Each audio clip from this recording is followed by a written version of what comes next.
www.islamicwaves.com.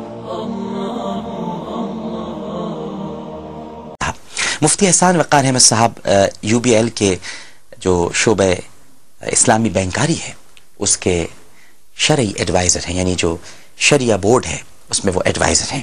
اس کے علاوہ مختلف ٹی وی چینلز پر اسلامی پروگرامز کرتے رہتے ہیں. آج پہلی بار ہمارے پروگرام میں تشریف لا رہے ہیں اور قومی اور بین الاقوامی میگزینز میں ان کے بہت سارے کالمز چھپتے رہتے ہیں، مضامین چھپتے رہتے ہیں. جامعۃ الرشید میں آپ تدریس کے فرائض انجام دے رہے ہیں اور اس کے علاوہ CBM سے فائنینس میں ماشاءاللہ MBA بھی کیا ہوا ہے. یعنی دینی اور دنیاوی علوم ماشاءاللہ ساتھ ساتھ ہیں. ربنا آتنا فی الدنیا حسنہ وفی الآخرۃ حسنہ وقنا عذاب النار. پھر ہمارے ساتھ تشریف فرما ہوں گے ان کے ساتھ ہی مفتی ارشاد احمد اعجاز صاحب. آپ بینک اسلامی پاکستان کے شریعہ بورڈ کے ممبر اور شریعہ ایڈوائزر ہیں. اس کے علاوہ مختلف عصری جامعات میں اقتصادیات کے موضوعات پر ماشاءاللہ لیکچرز دیتے رہتے ہیں. جنگ کا جو ہمارا سنڈے میگزین آتا ہے اس میں اقتصادیات کے حوالے سے مستقل کالم لکھتے ہیں سنڈے میگزین میں. اور جو اہم بات ہے مفتی ارشاد احمد اعجاز صاحب کی وہ یہ ہے کہ آپ نے جہاں ایک طرف دارالعلوم کراچی سے مفتی کے کورس کی تکمیل کی ہے، وہیں پر اقرا یونیورسٹی سے فائنینس میں MBA بھی کیا ہوا ہے. یہاں بھی عصری اور دینی علوم ساتھ ساتھ ہیں. تو ماشاءاللہ یہ علماء ہمارے ساتھ ہوں گے. اس کے علاوہ علماء کی ایک محفل ہے. مفتی منیب الرحمن صاحب، مولانا قاضی احمد نورانی صدیقی صاحب، علامہ شبیر احمد اظہری صاحب، مولانا اسلم شیخ پوری صاحب، عدنان کاکا خیل صاحب، مفتی زبیر عثمانی صاحب، ابتسام الہی ظہیر صاحب. علماء ہیں ماشاءاللہ. آج علماء سے سجا ہوا ہے پروگرام اور ساتھ ساتھ نعتیں بھی ہیں. آپ کی فرمائشیں بھی میں ضرور سننا چاہوں گا کہ آپ آج مجھ سے کون کون سی نعت سننا چاہتے ہیں. ہمیشہ شکایت رہتی ہے کہ میں عالم آن لائن میں نعت نہیں پڑھ رہا ہوں آج کل، لیکن آج تو میں حاضر ہوں. جو نعت آپ کہیں گے وہ ضرور میں پیش کروں گا. آپ فرمائشیں کرتے رہیں. AOL لکھنے کے بعد اسپیس دے کر 436 پر سینڈ کر دیں. لیکن مجھے یہ میسیجز سے زیادہ جو ضرورت ہے اس بات کی کہ آج تحفہ کیا سینڈ کر رہے ہیں آپ، پریزنٹ کیا پیش کر رہے ہیں سرکار دو عالم صلی اللہ علیہ وآلہ وسلم کو. اور جو اس وقت امریکہ برطانیہ میں پروگرام دیکھ رہے ہیں اور جو میسج نہیں کر سکتے SMS، وہ ای میل کریں.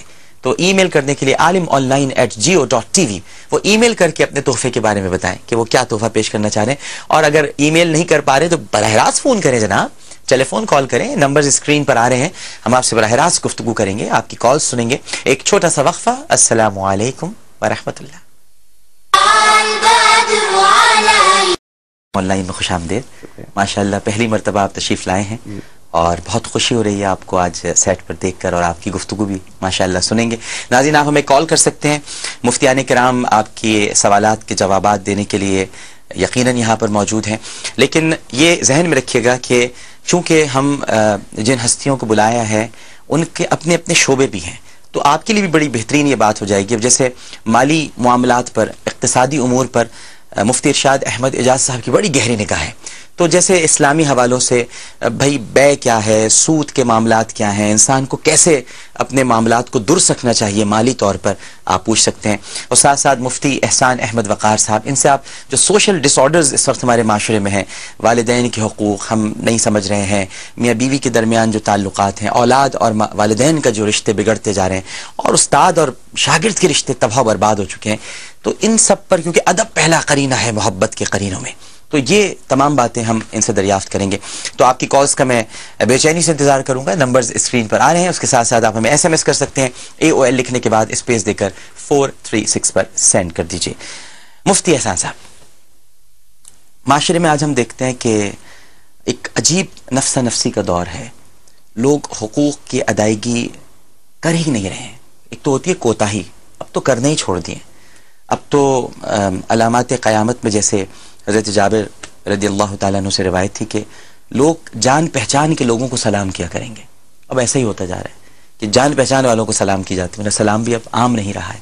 میں جب بھی کبھی اتفاق ہوتا ہے اور بلاوا آتا ہے اور حرم پاک جانا ہوتا ہے تو وہاں دیکھتا ہوں کہ جب بھی لفٹ میں داخل ہوتے ہیں سب سے پہلے السلام علیکم. اب وہ کون ہے کیا ہے بس السلام علیکم فوراً وہاں جواب دیتے ہیں.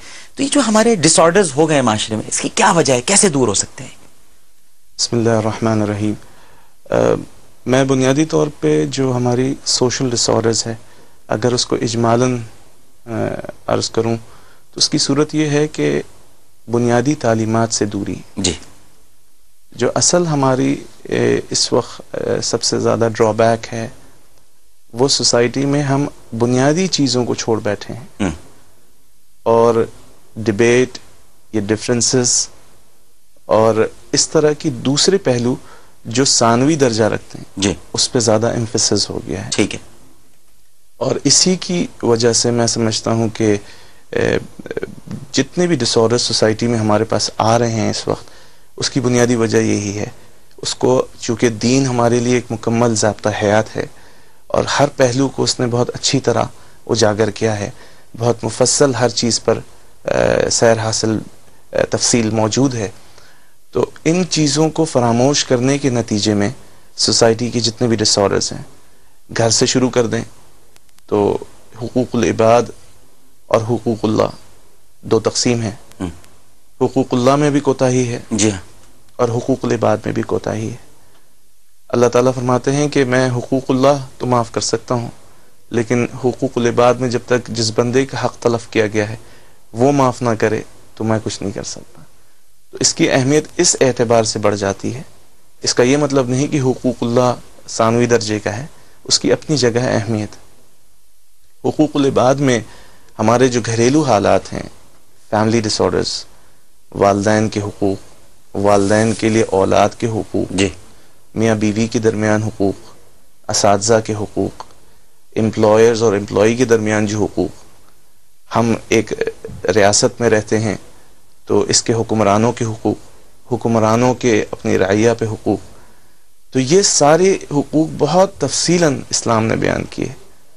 اور بدقسمتی سے اس وقت مسلم معاشرہ جو ہے وہ ان تمام احکامات کو بالکل فراموش کیے بیٹھا ہے، اور ضرورت اس بات کی ہے کہ اس کی طرف توجہ کی جائے.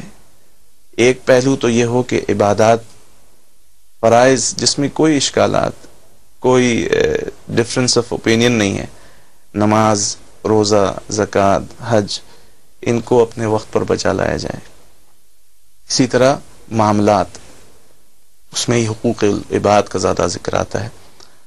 تو اگر ہم اپنے والدین کے ساتھ برتاؤ دیکھیں تو آج کے جو نوجوان طبقہ ہے اس نے بالکل ان بنیادی تعلیمات کو فراموش کیے بیٹھا ہے.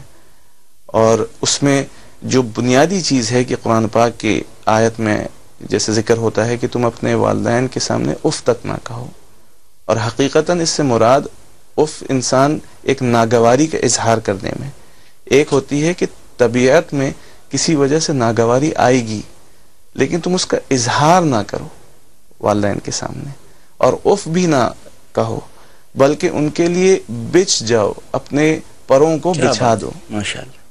تو اس درجے کا احترام، اس درجے کا ادب، اور حدیث میں جو دعا آتی ہے کہ یا اللہ تو ان پر رحم کر جس طرح انہوں نے بچپن پر میرے پر رحم کیا. تو یہ تعلیم کیا ہے کہ جب تم نومولود تھے اس وقت جب تمہیں خوراک کی، صفائی کی، کسی بھی ضرورت کی، کوئی بھی تقاضے کی ضرورت ہوتا تو ماں تمہارے لیے بے چین رہتی، باپ تمہارے لیے بے چین رہتا، اور اس نے وہ تمام مشقتیں اٹھائیں، وہ تمام ناگواری برداشت کی، وہ تمام اپنی راحتوں کو قربان کیا. تو آج جب وہ بڑھاپے کو پہنچ گئے تو تم ان کے حقوق کی بجا آوری کرو.